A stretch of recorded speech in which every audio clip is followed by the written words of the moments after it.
Hai Sobat Rebahan, selamat datang di channel hiburan Kamar Bahan. Admin akan membacakan kelanjutan sebuah cerita novel yang sangat seru, yang sangat menarik, yang sangat menghibur, yang sangat layak untuk diikuti dari awal hingga akhir. Sebuah cerita novel yang berjudul The Story of Yi Chen. Tetapi sebelum melanjutkannya, pastikan kalian sudah subscribe channel ini dan aktifkan lonceng notifikasinya agar tidak ketinggalan jika admin upload video terbaru. Jika kalian menyukai cerita seperti ini, jangan lupa like jika berkenan, share juga ke teman-teman lainnya agar teman-teman lainnya juga mendapatkan informasi dan hiburan di channel ini. Sorry guys, bersin. Baik, kita lanjutkan di part ke 554 bertepatan dengan bab ke 2708. Pada saat ini, He Yingxiu belum beristirahat. Dia dan putrinya sedang berbaring di atas kasur Hotel Buckingham Palace di kota Jinling dan tak berhenti mengobrol. Suasana hati He Yingxiu saat ini sangat baik. Ini adalah sesuatu yang belum pernah dirasakan selama bertahun-tahun. Baginya hari ini seperti berkat Tuhan yang tiada akhir untuknya. Tiada akhir untuknya. Putrinya masih hidup dan kultivasinya telah mencapai terobosan terbesar. Bahkan dia akan menjadi orang pertama keluarga He dalam 1 abad ini. Bahkan orang cacat sepertinya telah mendapatkan kesempatan yang begitu besar seperti ini. Selain itu, Yi Chen juga telah berjanji untuk memberikan 5 pil kepada keluarga He setiap tahun serta uang 100 juta yuan. Bagi keluarga He, ini adalah kesempatan langka dan berharga yang sulit didapat selama ratusan tahun ini. Awalnya dia ingin segera pulang dan memberitahu hal ini kepada ayahnya, tapi karena dirinya sudah lama tidak bertemu dengan putrinya, dengan kata lain yang telah melewati hidup dan mati, karena itu dia berencana untuk tinggal 1 malam lebih lama di kota Jinling untuk menemani Rolly lalu pulang ke kota Mo besok pagi. Lagi pula, di antara ibu dan anak ini terdapat banyak sekali kata-kata bijak yang harus dikatakan. Pada saat ini, Suroli sedang menggambarkan situasi ketika Yi Chen menyelamatkannya di atas laut kepada ibunya. He Yingxiu menatap putrinya dengan ekspresi bahagia. Dalam hatinya dia bergumam, Yi Chen ini sungguh bisa membuat orang tertawa jika diceritakan. Putrinya yang semula begitu dingin kini bisa menjadi gadis pemalu yang ceria. Pesonanya sungguh bagus dan tidak bisa dibayangkan.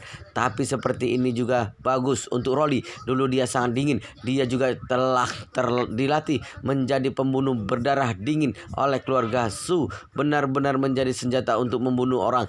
Bisa melihatnya kembali menjadi sosok gadis pada umumnya. Aku sebagai ibu merasa sangat lega dan bahagia. Tepat pada saat ini, ponsel He Yingxiu tiba-tiba berdering. Dengan tersenyum dia berkata kepada Suroli, Rolly, tolong ambilkan ponsel ibu. Suroli bergegas mengeluarkan tangannya dan mengambil ponsel yang sedang diisi dayanya di meja. Begitu dia menunduk, nama yang tertera di layar adalah ayah. Ini membuatnya terkejut. Ibu telepon dari kakek. Oh ya, He Yingxiu bergegas berkata, kenapa kakekmu menelpon malam-malam seperti ini? Pasti ada masalah penting. Cepat berikan kepadaku. Suroli mengangguk dan memperingatkan, Ibu jangan sampai lupa dengan apa yang sudah kita janjikan kepada Tuan Yi untuk tidak mengungkapkan situasiku keluar. Ibu jangan sampai keceplosan. He Yingxiu berkata dengan sungguh-sungguh, tenang saja, ibu mengerti. Kamu jangan berbicara dulu. Selesai berbicara, dia baru mengangkat telepon dan bertanya, ayah, ada masalah apa? Kenapa menelpon malam-malam seperti ini? He Yongsheng berkata dengan sedikit canggung, Yingxiu, ada satu hal yang ingin ayah sampaikan padamu, tapi kamu jangan marah setelah mendengarnya. He Yingxiu menjawab, ayah, katakan saja. He Yongsheng mendehem dan berkata, jadi begini, jadi seperti ini. Malam ini Su Ansun tiba-tiba datang ke kota Mo. Su Ansun? He Yingxiu langsung mengerutkan keningnya dan bertanya, buat apa dia ke kota Mo? He Yongsheng berkata, begini, Tuan Su yang memintanya untuk datang. Dia berharap untuk bisa melupakan segala masalah yang ada dengan keluarga He, lalu kembali bekerja sama. Kembali bekerja sama, He Yingxiu meledak ketika dengan marah dia berkata, "Ayah, Su Chengpeng telah mencelakai Rolly, dan Rolly bukan hanya cucu luarmu, tapi juga cucu dalamnya dia. Orang seperti ini sama seperti tidak ada kata kasih sayang keluarga dan perasaan di matanya. Keluarga He tidak bisa lagi berhubungan dengannya."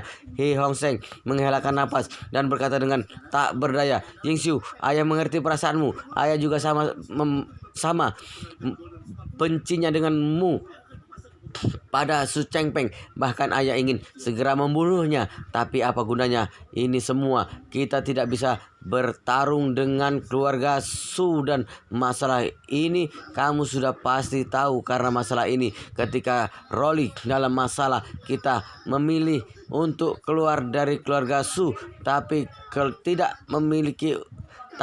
tidak memilih untuk menuntut tanggung jawab dari keluarga Su. Jadi pada akhirnya tetap kekuatan besar yang mendominan." Dengan marah, He Yingxiu berkata, "Aku mengakui perbedaan kekuatan yang sangat besar ini.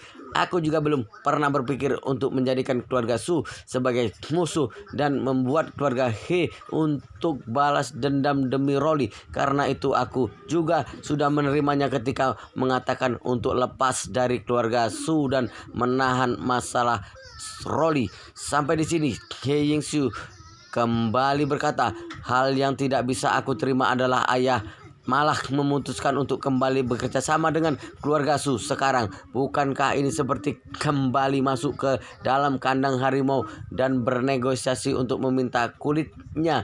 Hal yang sama sekali tidak mungkin terjadi." He Hongseng menghelakan napasnya dan berkata, "Yingxiu, harga yang ditawarkan keluarga Su kali ini sungguh membuatku tidak bisa menolaknya.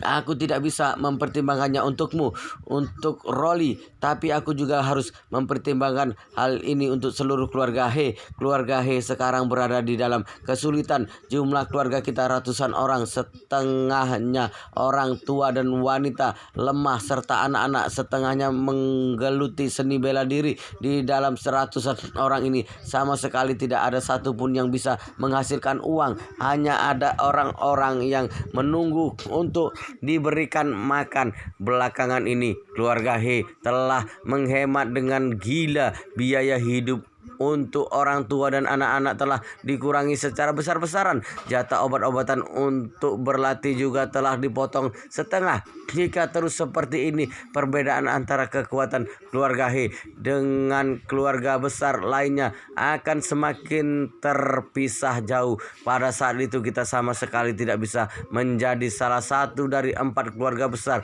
Mungkin untuk masuk 10 besar saja tidak akan bisa. Fondasi yang ditinggalkan oleh leluhur tidak mungkin hancur di tanganku."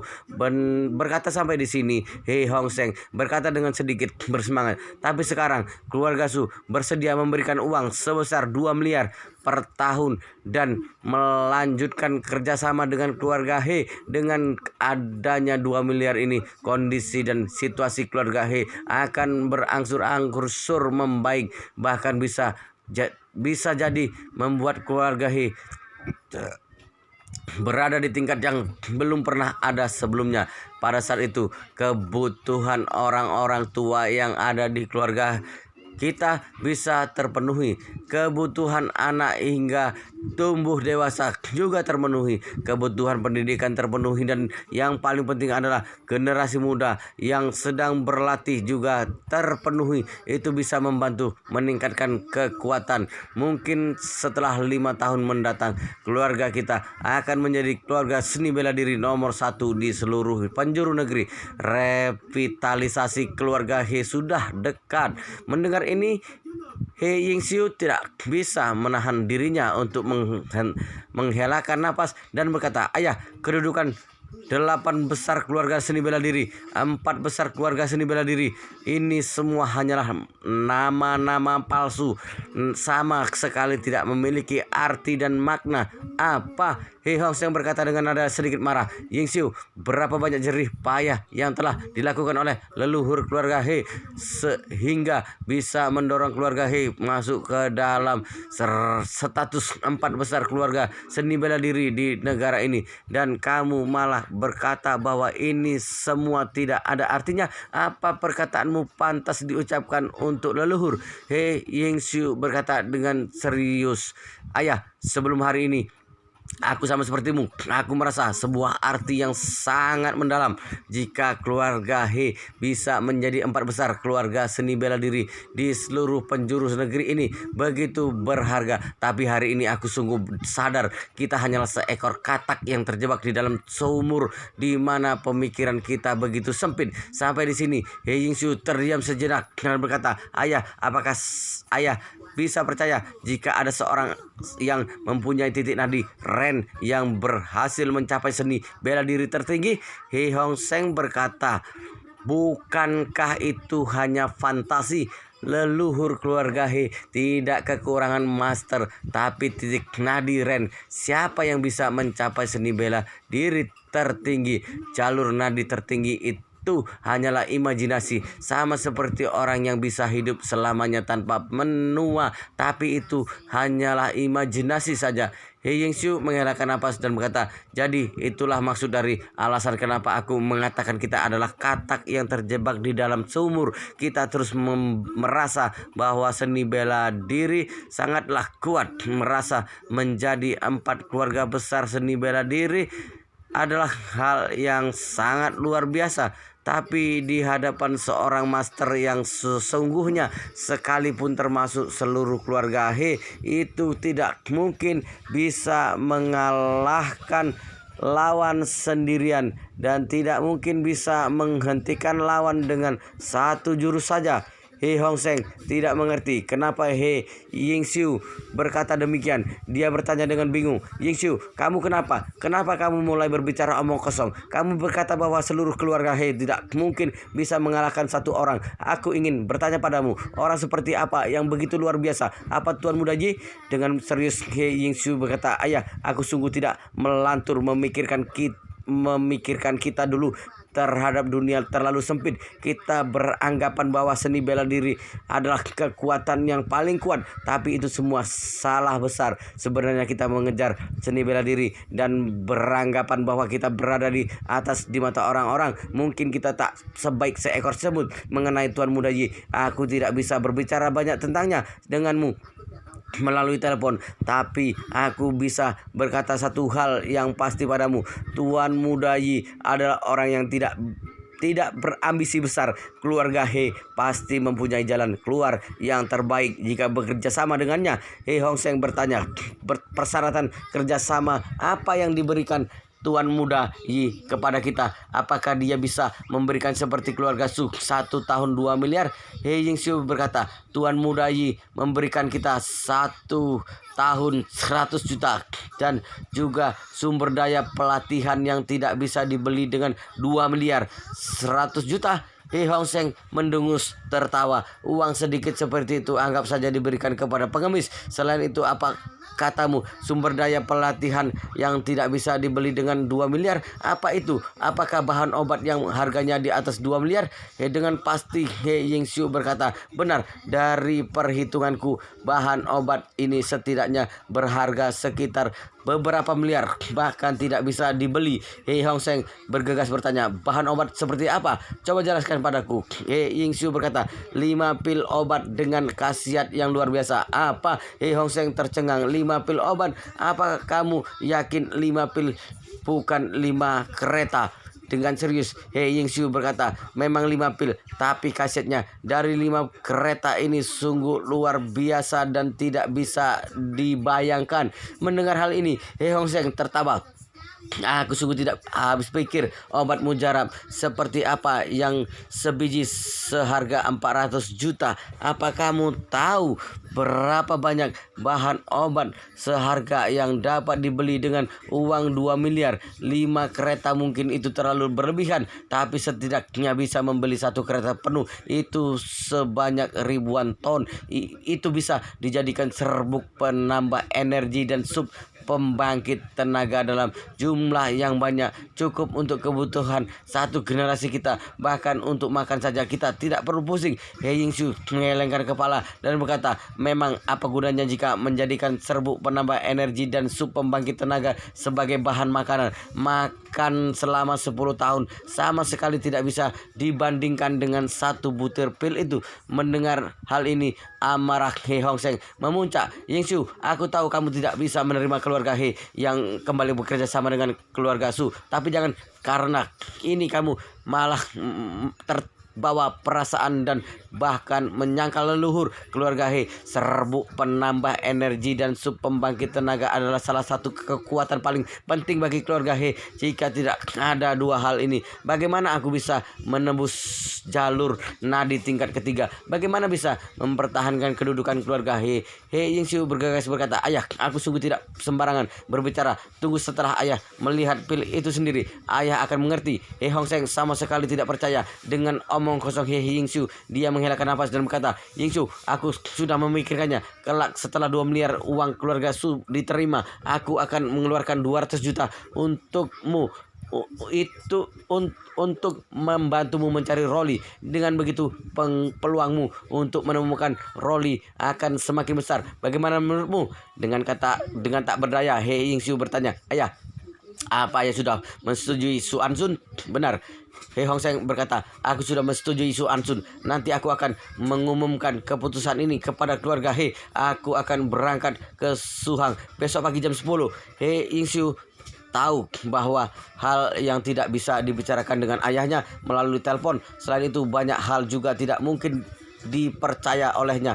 Jika dikatakan, contohnya jika dirinya memberitahu bahwa titik nadi Ren miliknya telah berhasil, dia pasti akan berpikir ini hanyalah mimpi. Jika memberitahunya bahwa ada orang yang memberinya obat, hanya perlu meminum 1 pil sudah bisa membuat kultivasinya berkembang pesat, itu semakin membuatnya tidak percaya. Seseorang jika kondisinya sudah dibatasi, maka dia akan sangat sulit mempercayai sesuatu yang ada di luar nalarnya, kecuali memintanya melihat sendiri dan merasakannya sendiri. Kalau tidak ada gunanya kita berkata banyak. Lalu He Yingxiu bergegas berkata, ayah, jangan menyetujui dan tergesa-gesa. Sekalipun sudah menyetujui, jangan langsung membawa semua keluarga besar He ke sana. Ayah, tunggu aku sebentar. Aku masih ada satu hal sangat penting yang harus aku katakan langsung kepadamu. Besok pagi aku akan kembali. Paling cepat akan tiba di sore hari. He Hong Seng berkata, Yingxiu, aku sudah menyetujui Su Ansun. Kemungkinan dia sudah menyampaikan hal ini kepada Tuan Su. He Yingxiu berkata, tidak masalah. Juga jika sudah menyetujui keluarga Su, mereka saja berani menjual darah daging mereka sendiri. Apa yang bisa mereka lakukan jika kalian menyangkal? Yang terpenting adalah ada hal yang harus aku laporkan kepadamu mengenai masa depan keluarga He. Setidaknya ayah mendengarkan laporanku terlebih dahulu, baru memutuskan keputusan. Dengan serius He Hong Seng berkata, Yingxiu, sekarang bukan waktunya menggunakan emosi untuk menyelesaikan masalah. Kita harus membawa keluarga He untuk berjalan lebih jauh jika ingin semakin berjaya. Tidak boleh dibutakan oleh kebencian. Dengan sedikit panik He Yingxiu berkata, ayah, hal yang ingin aku katakan ini berkaitan dengan Rolly semua, karena persyaratan yang diberikan Tuan Muda Yi jauh lebih besar daripada keluarga Su. Jika ayah percaya padaku, maka tunggu aku pulang lebih dahulu baru membuat keputusan. Dengan berat hati He Hong Seng berkata, tapi aku sudah menyetujui Su Ansun. Besok pagi jam 10 akan ada bus yang berhenti di depan pintu kediaman keluarga He. Jika pada saat itu aku sengaja menunda, itu pasti akan memalukan Tuan Su. Jika sampai membuatnya marah, itu akan mempengaruhi seluruh keluarga He. He Yingxiu sama sekali tidak menyangka ayahnya akan begitu mudah untuk berbalik. Selain itu, bahkan takut untuk menyinggung Su Chengpeng. Dia merasa sangat kesal dan marah. Baik, kalau begitu, sekarang juga aku akan pulang. Aku akan tiba sebelum fajar menyingsing. Tiba saat itu, aku akan memperjelas semuanya pada ayah. Begitu mendengar hal ini, He Hong Seng berpikir di dalam hatinya, jika Yingxiu bisa tiba sebelum fajar, apapun yang terjadi itu tidak akan mempengaruhi rencana awal. Jadi tidak ada masalah. Lalu dia segera berkata, kalau begitu cepatlah pulang. Mari kita bicarakan nanti. Baik.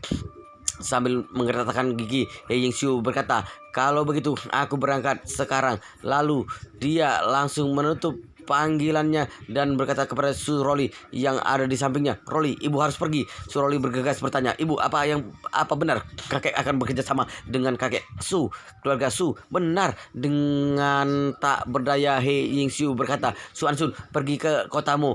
Dia bahkan menawarkan harga sebesar 2 miliar kepada kakekmu. Besok pagi jam 10 dia akan membawa semua orang untuk harus tiba di sana sebelum mereka berangkat dan menyampaikan persoalan tentang Tuan Muda Yi di sini kepadanya. Yang paling penting adalah memberikan obat dari Tuan Muda yang Yi padanya agar dia bisa merasakannya sendiri. Sambil berkata, He Yingxiu menghilangkan napas. "Kakekmu masih sangat percaya dengan apa yang diketahuinya di matanya. Teknik tinju internal dari keluarga He serta serbuk penambah energi dan sub pembangkit tenaga itu semua adalah bekal terbaik dalam mendalami seni bela diri, kebanggaan dan pondasi untuk keluarga He."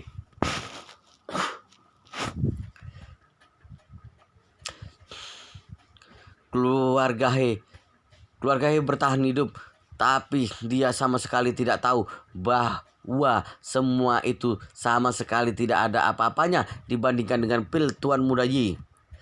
Suroli juga sangat memahami temperamen kakeknya. Sama seperti yang dikatakan oleh ibunya, dia terlalu yakin dengan persepsinya sendiri. Sama seperti orang zaman dulu yang percaya dengan teori geosentris. Mereka sangat percaya bahwa bumi adalah pusat dari alam semesta dan matahari serta semua bintang yang ada adalah berputar mengelilingi bumi. Teori yang tidak masuk akal ini bertahan hingga ribuan tahun di peradaban bumi. Pada abad ke-16, teori heliosentrime yang ditemukan oleh Nicolaus Conferentius mulai berangsur-angsur dipatahkan.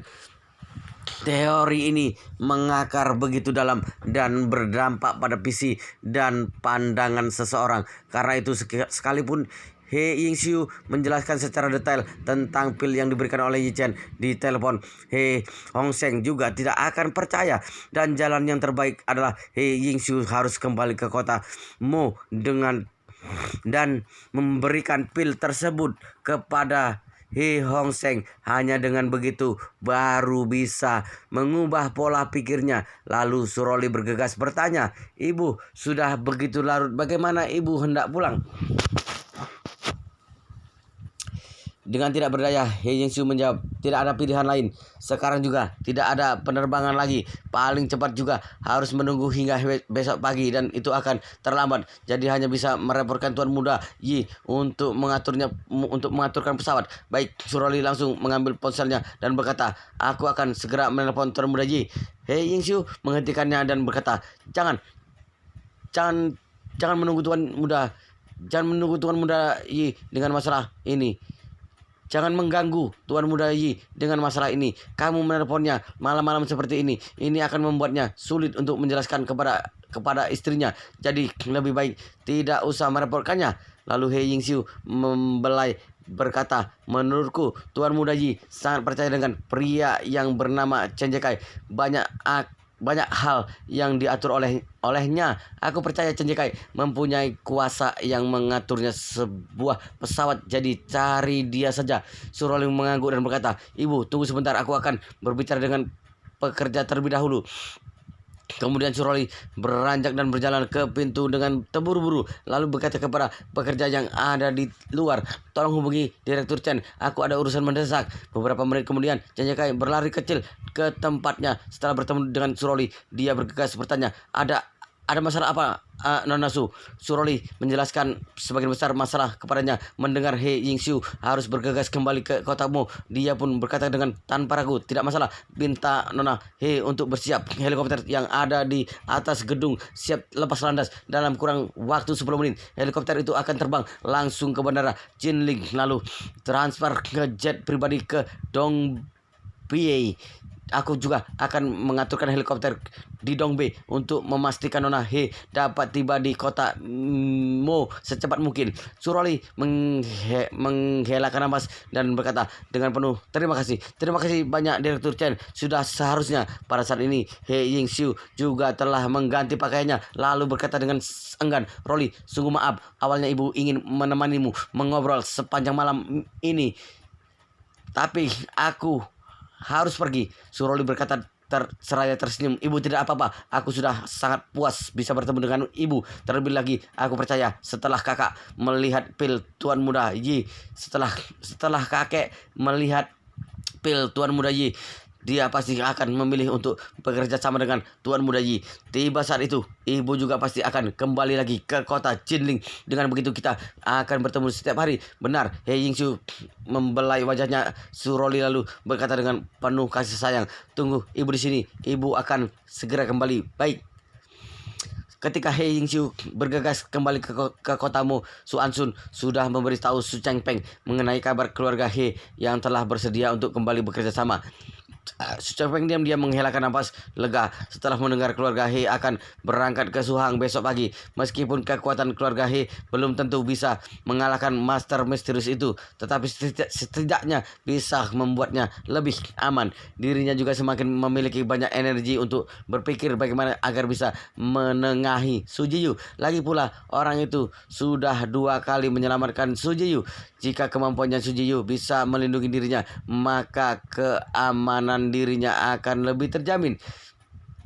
Jadi setelah dia memuji Su Ansun, dia segera mengaturkan pesawat. Keluarga He berjumlah sekitar 100 orang lebih. Jadi setidaknya 1 unit pesawat dengan ukuran sedang sudah mampu mengangkut mereka sekaligus. Dan mengenai bus, kemungkinan harus disiapkan sebanyak 4 unit dan juga harus ada 1 atau 2 unit mobil truk yang digunakan untuk mengangkut koper.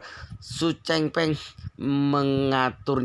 mengaturkan anak buah, satu sisi mempersiapkan pesawat sipil, satu sisi mempersiapkan bus dan truk agar bisa berangkat pukul 10 pagi untuk menjemput keluarga He dan berangkat dari kota Mo. Dengan begitu mereka akan tiba di Suhang sebelum langit malam. Pada saat ini He Hongseng juga tidak berani menunda rencana besok dan dia sudah mengumumkan ke seluruh keluarga He dan mulai mengemasi barang-barangnya. Seluruh keluarga He mulai sibuk di waktu larut malam seperti ini. Su Ansun yang menginap di kamar tamu juga tidak berhenti mendengar suara langkah kaki orang berlalu lalang.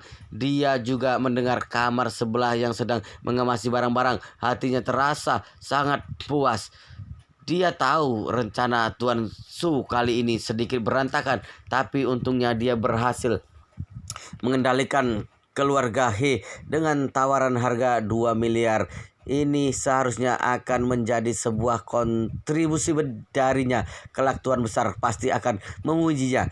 Malam ini Su Ansun tidur dengan sangat nyenyak meski suara di sekitar sangat berisik. He Hongseng dan He Yingquan juga beberapa anggota inti keluarga He lainnya tidak bisa tidur malam ini. Setiap orang memiliki pemikiran masing-masing. Selain He Hongseng, yang lainnya mulai memperhitungkan beberapa yang akan didapat oleh mereka masing-masing jika pendapatan setiap tahun mencapai 2 miliar. Juga memikirkan bagaimana akan digunakan uang itu setelah didapatkan. Pagi hari pukul 6, matahari di langit timur mulai menunjukkan cahaya keemasan. Salju turun sepanjang malam dan seluruh kota Mo tertutup salju tebal. Karena cuaca kota kecil ini terlalu dingin, maka sebagian besar orang menghabiskan setengah tahun di dalam rumah. Dan saat ini situasi begitu tenang, sama sekali tidak melihat satu orang pun yang berjalan di luar. Tepat pada saat ini terlihat 1 unit helikopter yang terbang di langit selatan dengan cepat. He Yingxiu duduk di dalam helikopter ini. Hatinya terasa sangat cemas melihat kota Mo yang berjarak 100 mil dari pandangan matanya. Dia di dalam pelukannya terdapat 2 pil pertolongan penyumbatan pembuluh darah. yang diberikan oleh Yi Chen.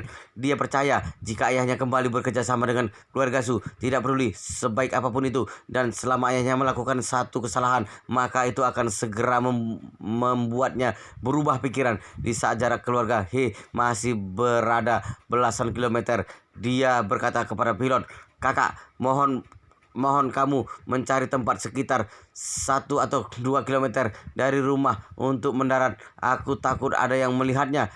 Kota kecil ini jarang melihat helikopter, jadi pasti akan menarik perhatian orang-orang. Tidak masalah jika dilihat orang-orang, tapi yang dicemaskan He Yingsu adalah Su Ansun yang sedang berada di rumahnya akan mengetahuinya. Jika dia melihat dirinya pulang dengan helikopter, maka dia pasti akan curiga dan mencari informasi mengenai asal dari helikopter tersebut. Jika petunjuk ditemukan olehnya, maka ini akan menjadi masalah ke depannya selama dia tidak menyadari adanya helikopter, bahkan dia melihat dirinya di rumah, mungkin itu tidak akan membuatnya terlalu curiga." Mendengar hal ini, sang pilot bergegas berkata, "Nona He, jika dilihat dari peta, sama sekali tidak ditemukan tempat yang layak untuk mendarat di kota ini, tapi ada di luar kota dan itu jaraknya sedikit jauh. Bagaimana menurut Anda?" He Yingsu berkata, "Ada sungai di bagian tenggara, jaraknya sekitar 1,5 kilometer. Sungai itu akan membeku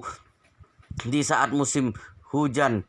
Beberapa tahun yang lalu, aku membawa pasukan pelatihan ke sana. Mobil tank saja bisa melewatinya, jadi helikopter juga pasti tidak masalah." Pilot mengangguk dan berkata, "Cuaca yang begitu dingin seperti ini, sungai pasti membeku hingga ke dalam. Jadi aku akan menuruti perkataan Anda. Mari kita mendarat di atas sungai." Helikopter mendarat di atas permukaan sungai yang telah membeku sekeras besi.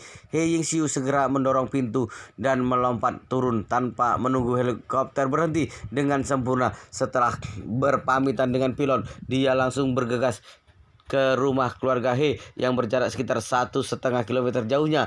Pada saat ini banyak anggota keluarga He yang bangun pagi. Ini kebiasaan dari keluarga He dari dulu hingga saat ini. Mereka berbeda dengan masyarakat di luar sana, bertolak belakang dan mirip dengan orang zaman dulu. Contohnya, kebiasaan keluarga He adalah jarang mengandalkan teknologi yang ada pada masa kini. Selain telepon yang merupakan kebutuhan penting, bagian besar keluarga He jarang menggunakan ponsel, komputer, dan internet. Orang dari umur 18 hingga 50 tahun adalah orang andalan keluarga He, baik itu wanita maupun pria. Selama berada di dalam keluarga He, maka mereka harus menyibukkan diri untuk berlatih bela diri. Tidak peduli musim apa yang sedang dilewati, mereka sudah harus bangun ketika mendengar suara ayam berkokok dan mulai berlatih. Jika tidak ada keadaan khusus, mereka biasanya hanya beristirahat selama 6 jam saja. Sisanya digunakan untuk berlatih. Para orang tua yang telah berhenti berlatih, seperti wanita yang menikah dengan keluarga He, maka mereka juga akan bangun sangat pagi untuk melakukan pekerjaan rumah. Mereka akan menjaga ketertiban seluruh keluarga. Tapi hari ini, meskipun keluarga He bangun sangat pagi, tidak ada pemandangan di mana anak muda berlatih di halaman. Semua orang sibuk mengemasi barang bawaan mereka dan menyelesaikan pekerjaan rumah. Lagi pula kali ini mereka hendak bermigrasi. Bahkan orang tua yang ada di rumah juga harus pergi bersama mereka. Jadi untuk waktu yang lama kediaman keluarga He akan kosong dan hancur, karena itu harus dipersiapkan sebelum pergi. Tuan besar keluarga He Hong Seng telah berpakaian rapi. Dia mengenakan setelan jubah yang paling formal, rambut abu disisir ke belakang, janggut putih juga telah dirapikan. Meskipun usianya telah melebihi 80 tahun, tapi dia sama sekali tidak terlihat seperti usianya. He Hong Seng mengelilingi halaman besar keluarga He dari depan hingga belakang. Dia melihat rumah tua yang telah memiliki ratusan tahun sejarah ini. Lalu hatinya merasa sedikit berat. Dia bukan orang yang tamak akan uang, tapi menghadapi 2 miliar yang ditawarkan keluarga Su, itu adalah satu-satunya godaan yang tidak bisa ditepis olehnya. Dia berpikir uang sebanyak itu bisa membuat keluarga He meningkat satu tingkat ke atas. Tapi dia juga sangat memahami bahwa dirinya sudah tua. Bahkan jika dia memiliki dasar dalam seni bela diri dan hidup hingga 1 abad, dia juga harus menikmati berkat Tuhan. Karena itu setelah dihitung-hitung, dia juga hanya memiliki jangka waktu sebanyak 20 tahun lagi. Baginya, cepat atau lambat harta akan terpisah dari tubuhnya. Selain itu, dia tidak tertarik dengan kehidupan yang bermandikan materi. Jadi dia mengesampingkan masa depan keluarga He. Maka dia berharap untuk dapat hidup di kota Mo dengan tenang hingga akhir hayatnya. Usia 80 tahun bukan usia yang nyaman baginya untuk membawa keluarga untuk berperang ke selatan. Hanya saja dia juga tidak bisa menahan diri sendiri. Karena itu dia akan menganggap kali ini ada pengabdian terakhirnya kepada keluarga He, kepada keluarga Su, kepada keluarga He. Selain itu, dia juga sudah menyiapkan dirinya untuk mati. Ini adalah sifat pesimis dan munafik dari He Hong Seng. Tapi dia sudah memikirkan hal ini sejak awal. Kenapa Tuan Su tiba-tiba mengutus Su Ansun untuk datang dan memberikan persyaratan yang begitu bagus? Satu-satunya alasan yang paling masuk akal adalah keluarga Su telah menghadapi musuh yang sangat kuat dan membutuhkan kekuatan keluarga He untuk meningkatkan kekuatan keluarga Su. Karena itu, meskipun uang di 2 miliar terdengar sangat besar, tapi untuk mendapatkan uang ini tentu tidak mudah. Bisa saja akan ada banyak kesulitan di depannya yang sedang menunggu keluarga He. Pada saat ini dia juga tidak tahu apakah tindakannya benar atau salah dengan membawa keluarga He ke selatan. Tepat di saat suasana begitu kelam, dia mendengar langkah kaki yang tidak asing dari kejauhan. Sebelum dirinya berbalik badan, dia sudah bisa menebak dengan pasti bahwa 80% orang ini adalah putrinya He Yingxiu. Tapi sebelum dia berbalik badan, dia juga tidak bisa menahan dirinya untuk mengernyit. Dalam hatinya dia berpikir, meskipun kekuatan Yingxiu bagus, tapi tidak begitu bagus dalam segi mengendalikan kesehatan dan napasnya. Dilihat dari segi perasaan, kekuatan orang ini seharusnya jauh lebih tinggi dibandingkan Yingxiu. Siapakah orang ini? Pada saat ini He Hong Seng menjadi lebih waspada. Dia tiba-tiba berbalik badan. Kekuatan internalnya telah dinaikkan ke sepasang tangannya, seperti bersiap untuk melakukan serangan darurat. Tapi ketika dia berbalik badan, dia melihat orang yang sedang berlari ke arahnya.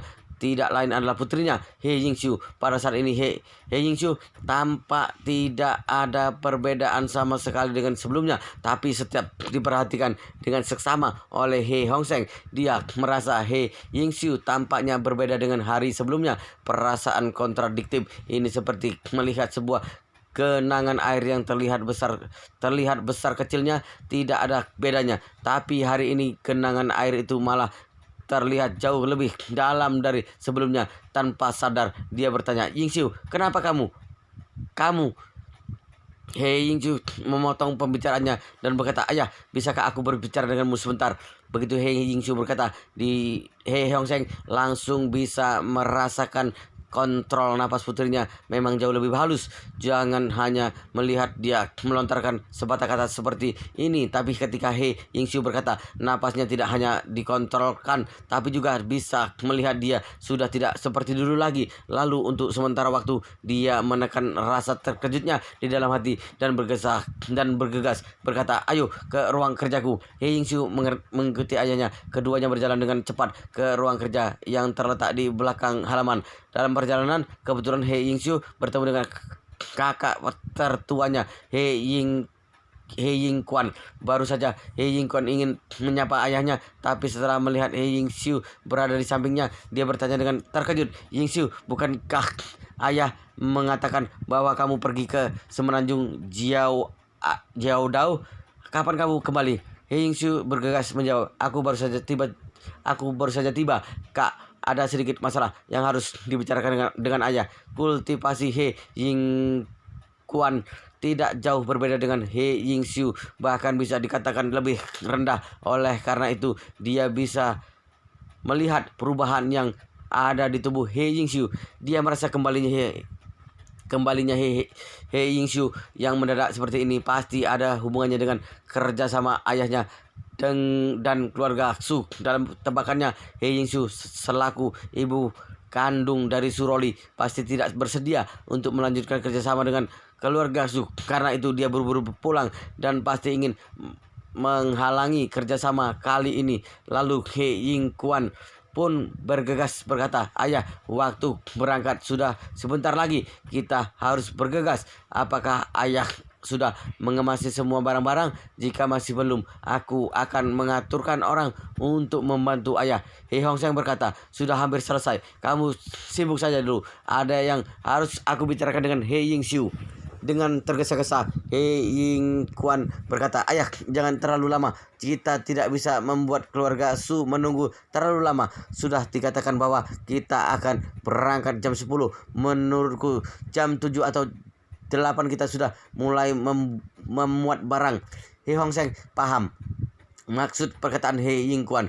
Dia takut dirinya akan berubah pikiran setelah mengobrol dengan putrinya. Dalam hati He Hongseng, dia juga merasa sangat bersalah dengan He Yingxiu. Tapi dia juga mengetahui dengan jelas bahwa dirinya sama sekali tidak mungkin berubah pikiran. Karena bagi keluarga He ini sangat penting dan dirinya sebagai kepala keluarga juga tidak bisa menggunakan emosi untuk menyelesaikan masalah. Lalu dia pun berkata kepada He Yingkuan, "Kamu bersiaplah tetap sesuai dengan rencana.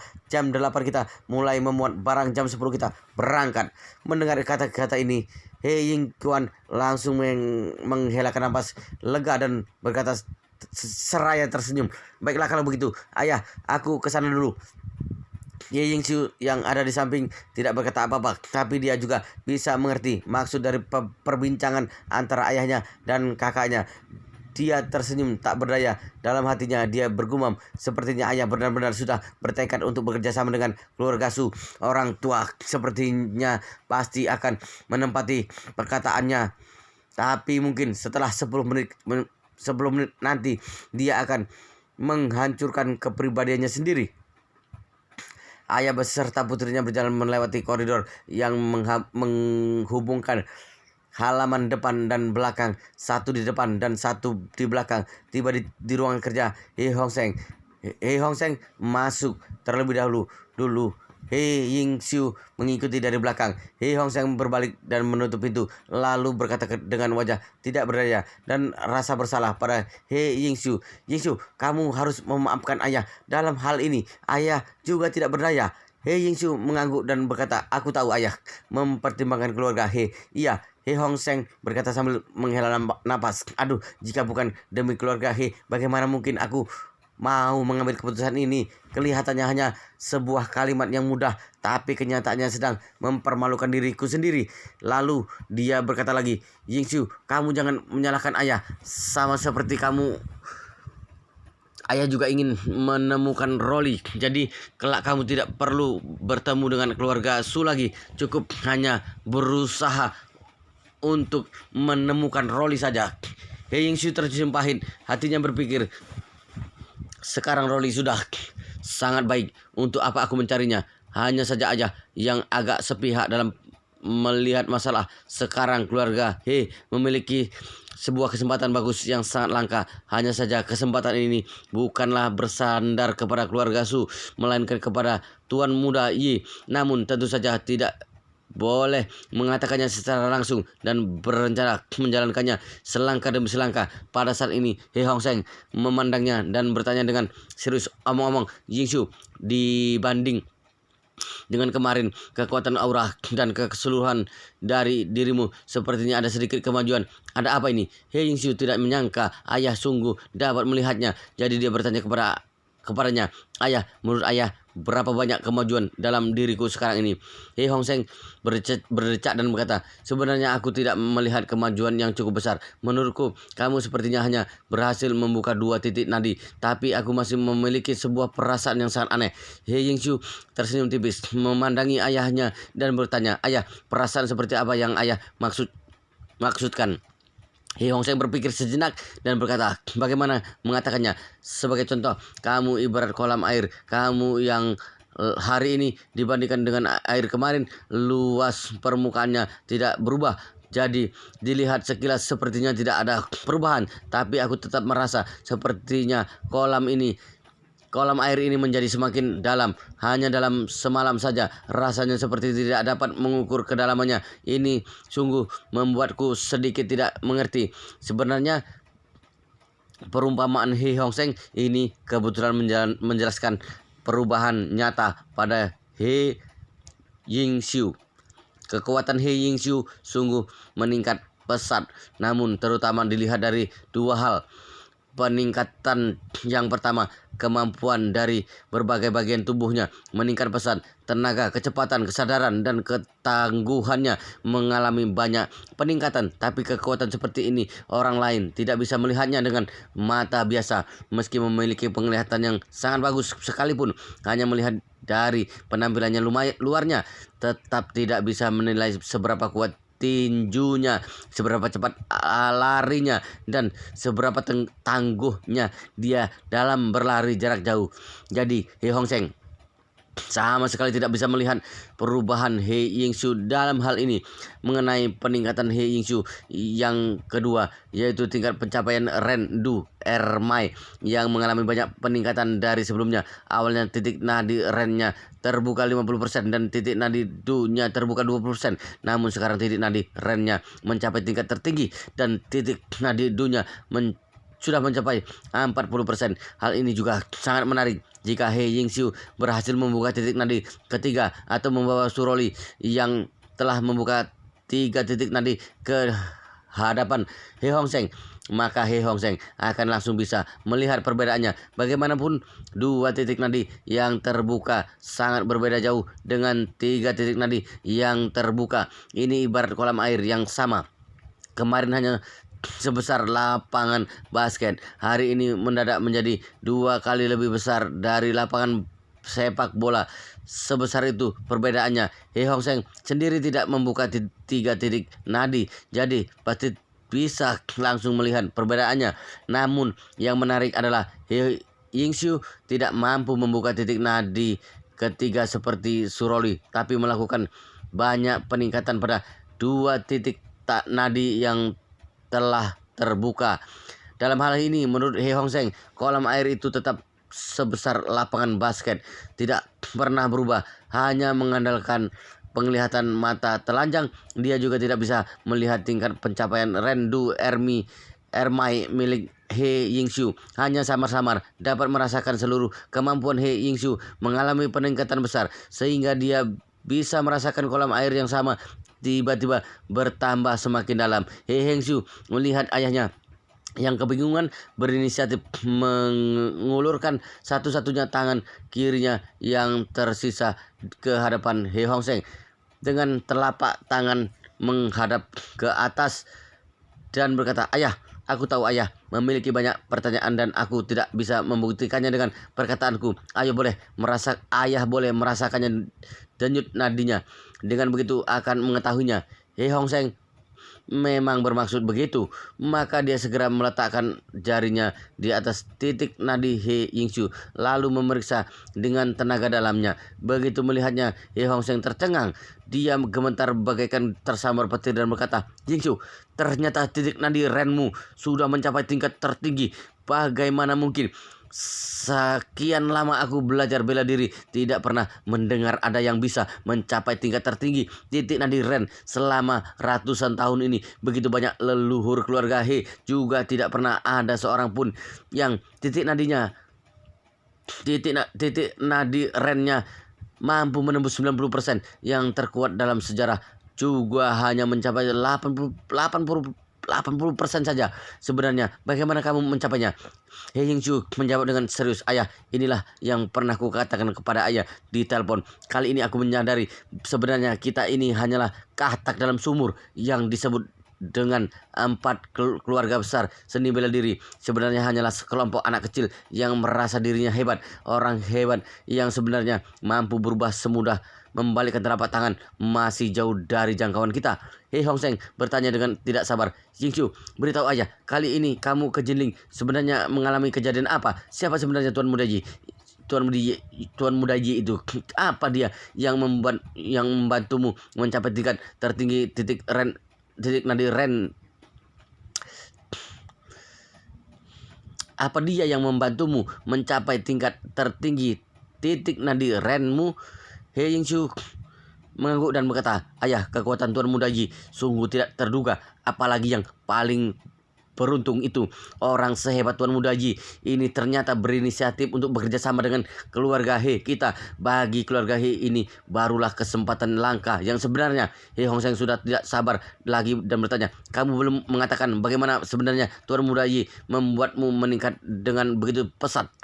He Yingshu berkata sambil menghela napas, putrimu sungguh beruntung mendapat sebutir pil dewa yang diberikan oleh Tuan Muda Yi. Setelah memakannya, Rendu Ermai mengalami peningkatan besar. Bukan hanya begitu, aku merasa fisikku juga menjadi lebih kuat, meningkat sangat banyak dari sebelumnya. Pil dewa?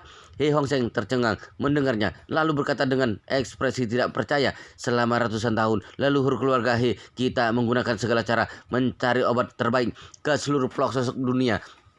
Bahkan ada yang seumur hidup berendam di dalam kendi obat, tapi tetap tidak ada seorang pun yang mencapai tingkat tertinggi titik nadi ren. Pil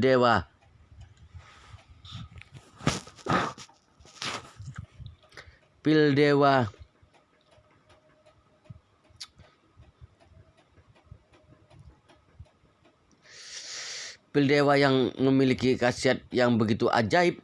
He Yingshu mengeluarkan 2 butir pil.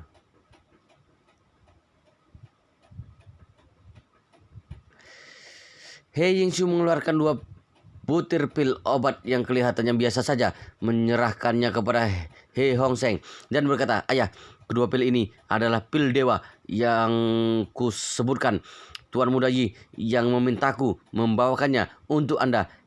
Kata Tuan Muda Yi, jika keluarga He bersedia bekerja sama dengannya, maka setiap tahunnya dia akan memberikan 5 butir pil dewa dan gaji sebesar 100 juta yuan untuk keluarga He.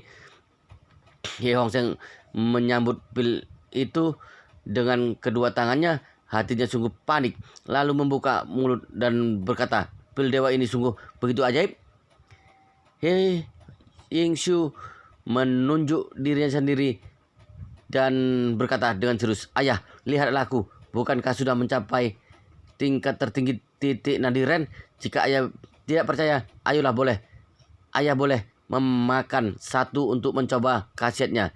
He Hongseng sangat ingin mencobanya dan berkata, jika pil dewa ini sungguh memiliki khasiat yang begitu besar, kelak keluarga He akan menurut pada Tuan Muda Yi. Wow, luar biasa sekali guys ceritanya. Sangat seru, sangat menarik, sangat menghibur, sangat membuat kita penasaran jika tidak mengetahui cerita kelanjutannya. Tetapi sepertinya di bab ini sampai di sini dulu dan kita akan lanjutkan di bab berikutnya di video selanjutnya. Pastikan kalian sudah subscribe channel ini dan aktifkan lonceng notifikasinya agar tidak ketinggalan jika admin upload video terbaru. Jika kalian menyukai cerita seperti ini, jangan lupa like. Jika berkenan, share juga ke teman-teman lainnya agar teman-teman lainnya juga mendapatkan informasi dan hiburan di channel ini. Baik, kita lanjutkan di bab berikutnya di video selanjutnya.